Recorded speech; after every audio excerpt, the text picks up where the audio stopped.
के चले गए, जब छोड़ के गए हैं तो मरा कौन? जैसे कोई कहे मम्मी कहाँ गई, मम्मी मार्केट गई है, तो क्या मम्मी मर गई? कोई कहे मम्मी कहाँ गई, मम्मी जी ऊना गई है, तो क्या मम्मी मर गई? नहीं मरी, क्योंकि किसी की ना मां मरती है, ना पिता मरता है, ना किसी का भाई मरता है, ना किसी का बंधु मरता है। सब शरीर में आते हैं और सब शरीर को छोड़ते हैं। जब आ जाते हैं तो कहते हैं जम पिया, और जब छोड़ जाता तो कहते हैं मर गया। बस इसी को समझना है। जब तुम मकान बनाते हो तब उसमें कोई रहता नहीं है।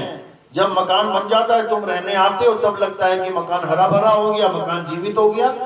मकान जीवित नहीं हो गया, मकान मुर्दा ही है। उसमें कोई जीवित आदमी आ गया रहने, इसलिए मकान के अंदर से कभी टीवी की आवाज आती है, कभी बर्तनों की आवाज आती है, कभी पानी की आवाज आती है। ये है वो मकान।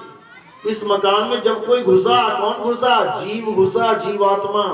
तो ये मकान चलने भी लगा, बोलने भी लगा, खाने भी लगा, पीने भी लगा। और जब वही जीवात्मा इस मकान को छोड़ के चली गई तो ये मकान एक खंडर की तरह पड़ा रहा। अब जो आया और जो गया उसका हमें एबीसीडी भी नहीं पता कि कौन आया कौन गया। और हम अपने भाई बहन किसको मान बैठे? इस मकान को। तोते को अपना भेद ही नहीं पता कि मैं तोता हूं।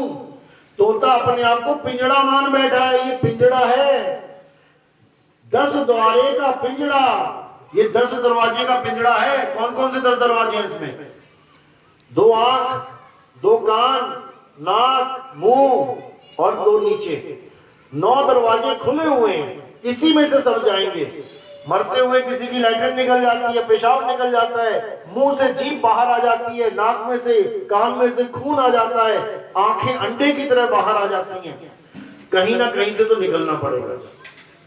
तो 9 दरवाजों से निकलोगे, 1,84 में जाओगे, कुत्ता बिल्ली हाथी घोड़ा बनना पड़ेगा। और अगर 10वें द्वार से जाओगे तब ज्यादा से ज्यादा तुम्हें राजपाट मिल जाएगा, बड़े आदमी बन जाओगे। तो कहते हैं 10वें द्वार से जीव जब जाई, स्वर्ग लोक में वासा पाई। बड़े बड़े राजा महाराजा बन जाओगे, मंत्री संतरी, लेकिन फिर वहीं आना पड़ेगा घूम के। इसलिए 10वें द्वार से निकलने पर भी मुक्ति नहीं है। मुक्ति है शब्द में समाने से, जिसको 11वां द्वार बोला गया है। जब तुम्हारी सूरत निकलेगी तो सीधे 10वें द्वार से होती हुई 11वें में समाए।